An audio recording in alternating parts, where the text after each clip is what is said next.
Hi friends, कैसे हैं आप लोग। एसएम टू लोकगीत वीडियो चैनल पे आप सबके बहुत बहुत स्वागत है। अगर चैनल पे नए हो तो प्लीज चैनल को सब्सक्राइब कर लीजिएगा और बगल में बेल आइकन घंटी है उसको प्रेस कर लीजिएगा कि जब भी हम वीडियो अपलोड करें तो सबसे पहले नोटिफिकेशन आप सबके मिले। चलिए गीत सुनिए। एक पत्नी है, अपने पति से बोल रही है। उनके पति जा रहे हैं सिपाही के भर्ती में। पिया जात बाड़ पुलिस के बहलिया में, कुछ ले ले रही हो ललकी रुमालिया में, कुछ ले ले रही हो ललकी रुमालिया में।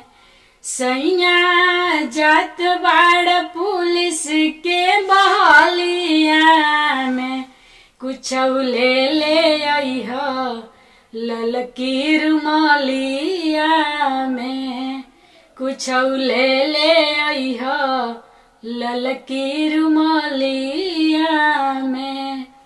रहिया में याद जब हमरो सताई, ललका रुमाल लिहा सीना से लगाई। सैया बह के न पैहा ओही गलिया में, सैया बह के न पैहा ओही गलिया में, कुछ ले ले आई हो ललका रुमालिया में, कुछ ले ले आई हो ललका रुमालिया में। अरे बन सिपाही खूबे बह बह होई, घरवा में मान जान करी सब कोई। अरे बन सिपाही खूबे बह बह होई, घरवा में मान जान करी सब कोई।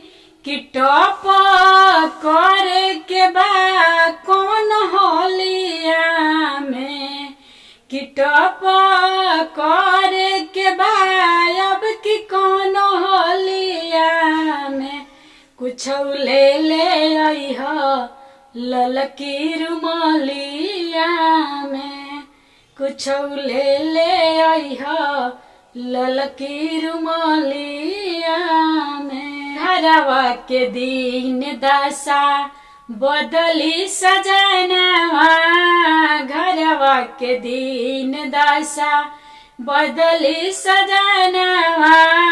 टूटले जोड़ाई जई है पायल कंगनवा, कि सब कर बीत जिंदगी खुशहालिया में, कि सबके बीत जिंदगी खुशहालिया में।